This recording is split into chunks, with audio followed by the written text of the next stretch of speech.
Hanolotra ny rakitra isika amin'ny alalan'ny hira izay efa voalahatra. Aoka hitsangana ny fiangonana.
Tsy dia tena fahitantsika loatra hoe ny mpitandrina no milaza raharaha eto na amin'ity pilipily ity fa rehefa raharaha moa zany dia eto ihany no miresaka azy ahako. Miarabantsika rehetra amin'ny anaran'i Jesosy Kristy tratry ty alahady mahafinaritra ity indray isika samy ho tahin'Andriamanitra ary mahireza amin'ny asan'ny tompo isika. Misy zavatra vitsivitsy ho resahako a dia ny farany moa zany ny sahan'ny sekretera teo le hoe tolotanana. Ny zavatra ho resahako anankiray a dia mikasika ny herinandro ny fianakaviana. Ny herinandro ny fianakaviana dia nomboka raha-pitso zany ny fiangonana mianatra bea ary miofana no fiangonana mandroso.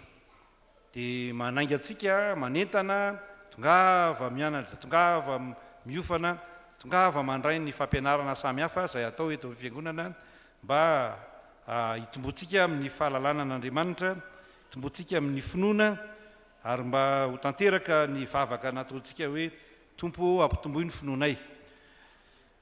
Ny olana be dia be amin'izao andro misy antsika izao dia olana tokantrano, olana mpianakaviana dia miezaka tsika misy manao izany fampianarana izany.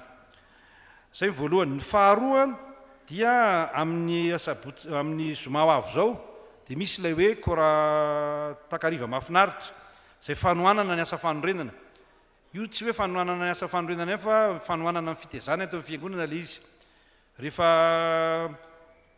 14 février tahaka izao a dia ilay antsoina hoe Saint Valentin moa zay zany ny filazan'ny olona azy dia samy manao izay mahafinaritra azy ihany ny olona. Mameno ny restaurant, mameno ny mitondra ny olontinina ny fianakaviany ka ny amin'ny restaurant, mameno sambrany ny olona tsy mpivady akory indray a. Fa dia tsika zany a manana n'le fotoana izay amin'ny outreze io a andehantsika hanohana ny asan'Andriamanitra sady mba tena ho fianakaviana anankiray tokoa sika dia mifanohana ao anatin'ilay izy. Dia efa madiva ho lany le tikeo satria voafetra ihany le atsy amin'ny trano Besalema atsy. Ao nanaovana azy a eo amin'ny olona 100 mahery eo ihany no zakantsika aloha amin'izao fotoana izao satria mbola tsy tena vita le trano fa rehefa vita io a mahazaka 200 mahery io. Mahazaka 200 mahery zany raha miditra ao a mahazaka hatrany 20 sy 200 ao. Ka dia mbola amidy eo velany io moa zany ny tike efa nentanina teto tsy heverenako intsony fa dia samy mandray anjara. Ny farany a androanytsika dia hanao tolotanana indray. Tolotanana ho an'ny zanakitsika anankiray a izay ao anatin'ny tsy fahasalamana tanteraka amin'izao fotoana izao a tovolahy kely io a mpikambana amin'ny atokopira izy a ao amin'ny atokopira Tanketsa katekomenina tamin'iny taona 522 iny tratra ny tsy fahasalamana tapoka nanomboka tamin'ny volana Aogositra ary ny ombo ny aretina dia hodidiana maika amin'ny herinandro avy io amin'ny lakamisy raha tsy diso ako a dia hodidiana maika izy io a ary dia heverina fa misy raha teo moa zany ny fandrininy ray aman-dreny, fangatahany ray aman-dreny mba hisian'ny fifanohanana dia heverina fa marina zany a ka dia andehantsika hifanohana amin'izany a mitsangana ry havana malala hivavaka sika dia avy eo misy tenin'Andriamanitra dia manao ny asa fanohanana antsika araky ny fafanoantsika raha teo eto amin'ny fiangonana zany vavaka tsika. Jesosy misaotra anao zahay raha mbola afaka manao zao azo zao zay a ho vavolombelona fa manana mpinony zahay, vavolombelona fa fiangonana zahay, ho vavolombelona fa mifankaty tokoa zahay, ary mihevitra zay mombanao fa tsy mombanay ihany. Misy ny zanakay malalanay a zay trahatra ny tsy fahasalamana mafy, tena mafy ny tsy fahasalamana, fa anao moa ny aina ka dia matoky anao zahay, petraka aminao zany a, ianao no mandahatra ny fiainanay a, ny hoetimanana ny fandidiana, hoetimanana ny fitsaboana, efa nanao dia nanao ny fianakaviana ary fantatray zany tompo. Kehitriny kosa tonga ny fotoana zay mba hifanomezan-tanana ao anatin'izany a, sady zay raha teo no mampianakavy ny finoananay, ataonay amin'ny anaranao zany a, ataonay amin'ny fifaliany zany a, na dia ao anatin'ny aretina tahak'izao aza, ary ataonay ampitiavana tanteraka zany ho voninahitra ao. Ianao dia niaran'ny tomany tamin'ny Maria Marta raha maty Lazarosy sakaizanao, dia fantatray zany, zay koa tahaka izany tompo, raha faly ny namanay dia miara-mifaly amin'izay, raha ory izy dia miara-ory amin'izay. Dia matoky ianao zay fa hanome tanana anay ianao a, amin'ny alalan'ny reto mpanomponao reto. Ny anaran'i Jesosy no angatana izany. Amen. Petraka riavana malala. Misy tenin'ny tompo anankiray miteny avy misoratra masina manao hoe amin'ny anaran'i Jesosy, ataovy ny zavatra rehetra tsy fimonomononana sy ny tsy salasalana, mba tsy manatsiny sady tsy misy fitaka ianareo dia zanak'Andriamanitra tsy manana didy eo amin'ny firenena meloka sy maditra izay isehonareo tahaka ny fanazavana eo amin'izao tontolo izao. Ka dia manainga antsika zany a, anao tolo-tanantsika ho an'ny zanakitsika, ary ho an'izay manana moa zay afaka manao zany dia tena manao zany amin'ny fitiavana. Zay tsy afaka manao a dia mivavaka ho an'ny zanakitsika sika, ary raha manana ianao atolotra dia manolotra mpitiavana, tsy misy fimonomononana sanatria, satria tena tsy araka sitrapon'Andriamanitra zany a. Fa raha tsy manana kosa ianao fantatr'Andriamanitra moa fa tsy manana ianao a, dia eto mbavaka ny zaza fa zanakitsika io. Rehefa ty amin'ny fiangonana mantsy dia tsy hoe mpianakavy ny finoantsika, ka dia tena mpianakavy tsika rehetra. Ndao ary avana malala manainga anao a amin'ny anaran'i Jesosy Kristy anatanteraka izany amin'ny anaran'ny Tompo. Efa nanao ny fidirana voalohany teo, dia rehefa aveo moa zany lazaina amintsika ihany izay azo a sehon'ny voninahitr'Andriamanitra. Avana malala minday tsika hira 720 no irayntsika, dia ao anatin'izany ianareo manao an'lizy a, aza miandro jerijerena akory, tsy mila jerijerena ihany koa ny olona, fa manangana tanana fotsiny raha ohatra ka afaka manolotra ianao. Raha tsy afaka manao tsy mahamenatra mihitsy, satria an'Andriamanitra moa ny zavatra rehetra, ka raha afaka manao zany ianao dia manao amin'ny fitiavana sy ny fifaliana ho an'ny Tompo fa tsy ho an'olona akory izany rehetra zany. Dao ry avana malala 720 dia ao anatin'izany tsika manao azy a, dia mifarana le izy rehefa vita ny tolo-tanana, lazaina amintsika eo ihany ny azo aveo.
toizantsika amin'ny hira fa 7 ry havana.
Aterina ny fisaorana ho antsika rehetra, tao ny nanao tamin'ny fanahin'ny fahafoizana, tao ihany koa ireo izay nanohana ihany koa izany etrika izay fanohanantsika ny avantsika tsy salama izany. Dia Andriamanitra manakare-pahasoavana ne amalo avy zato eny, avo arivo eny tsy manam-pahataperana izay rehetra nataontsika ho fanohanana ny mpanakavy ny finoana. Dia amarana izao fanompoam-pivavahana izao isika ry havana, eo am-pitsanganana nanaovantsika ny hira voalahatra farany. Aoka hitsangana ny fiangonana.